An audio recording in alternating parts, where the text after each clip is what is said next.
Here's something interesting to think about for the children entering school for the first time this year. The children who were born in the pandemic are now of preschool and kindergarten age. In today's Newsmakers, Rasmussen University's Muhs shares unique insights on this group of children, sometimes called COVID babies. A COVID baby would be a child born during COVID.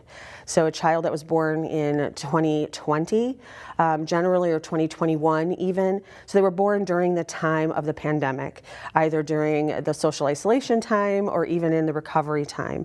And now these COVID babies, or these children born during that time, are now hitting our school systems. They're hitting preschools as of last year, and this year they're hitting kindergarten.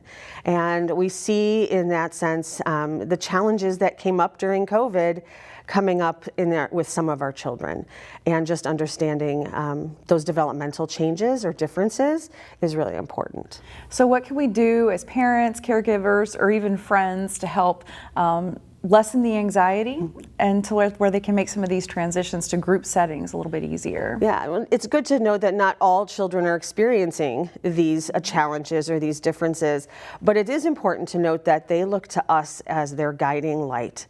You know, we as adults in their lives, their parents, their friends, their caregivers, are the ones that set the stage. So if we are showing anxiety or nervousness about social situations or about taking risks in social situations, they're going to experience that anxiety and that nervousness. And so if we can set the stage for them and be that calm, influence, that safe setting, they will feel safe, they will feel secure, and they'll feel confident that it's okay to be interacting with people I don't know in these different situations and settings, taking risks and talking to other children and being a part of activities. All right. And I know, speaking of activities, as parents, we're often guilty of scheduling everything our kid does, but there is beauty and the benefit in that unstructured playtime. Absolutely. Unstructured play is, as Maria Montessori, a child psychologist, used to tell us, it's the child's work. It is where they succeed. It is all based upon their interactions with each other. So unstructured play means they might have toys and materials available, but it means that they get to do whatever they're interested in doing with those toys and materials. Or they would be interacting with other children in just a very natural, normal way. And by doing that, they are practicing interactions that they would do in more formal situations.